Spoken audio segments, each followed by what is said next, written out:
है हमारा कि स्टेप्स फॉर एम्पिरिकल फार्मूला, यानी कि हम लोग एम्पिरिकल फार्मूला निकालने का स्टेप्स देखेंगे कि हम एम्पिरिकल फार्मूला निकालते कैसे हैं। तो इसके लिए मैंने क्या किया है, यहाँ पे कुछ स्टेप्स लिखा है। स्टेप्स वन में क्या है कि we will convert the element into percentage mass. ठीक है, यानी कि फर्स्ट स्टेप में हम क्या करेंगे, एलिमेंट को परसेंटेज मास में कन्वर्ट करेंगे। जैसे हमने यहाँ पे लिया है कार्बन का 12% है, ठीक है यहाँ पे, और H का हमने 2%। इसको हमने एक एग्जांपल लिया है, कोई एग्जैक्ट वैल्यू नहीं है। ठीक है, हमने इसको स्टेप वन को समझाने के लिए ये सारा चीज़ किया है।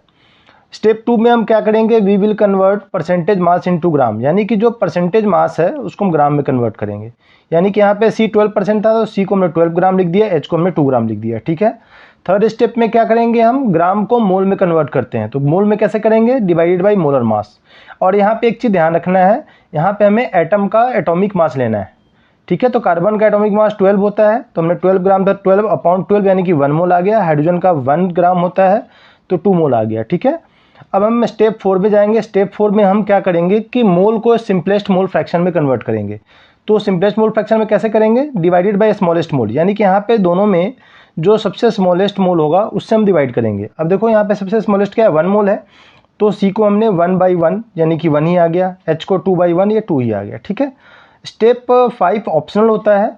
अगर ये वाली जो वैल्यू सिंपलेस्ट मोल फ्रैक्शन वाली जो वैल्यू है, अगर ये फ्रैक्शन में वैल्यू होता तो हमें उसको होल नंबर में कन्वर्ट करना होता। फॉर एग्जांपल एक हमने एग्जांपल ऐसे लिया, अगर C की वैल्यू इस स्टेप में 1.5 और H की वैल्यू 2, तो ये देखो C का वैल्यू 1.5 फ्रैक्शन में है, तो हम क्या करेंगे, 2 से हमने इस पर मल्टीप्लाई कर दिया, 2 से यहाँ मल्टीप्लाई, 3 ये हो गया और ये 4 हो गया।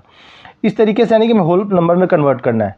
फिर लास्ट स्टेप हमारा क्या होता है, हम एम्पिरिकल फार्मूला लिख देते हैं। ठीक है, मैंने एक एग्जांपल से इसको एक्सप्लेन किया। लेट्स दैट कि कार्बन का देखो यहाँ पे परसेंटेज है 24.27, हाइड्रोजन का क्या है 4.07, क्लोरीन का 71.65%। ठीक है, हमने और मोलर मास हमारा गिवन था 98.96 ग्राम।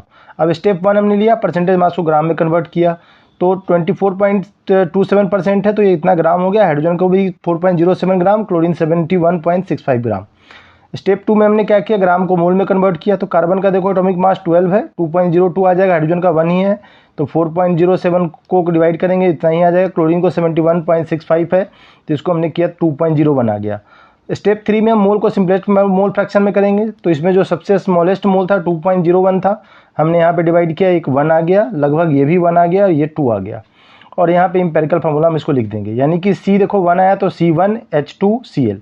ठीक है, अब क्या है, देखो हम इसका एम्पिरिकल मास निकाल लेंगे। तो कार्बन का 12 होता है और हाइड्रोजन का देखो 2 होता है और क्लोरीन का 35.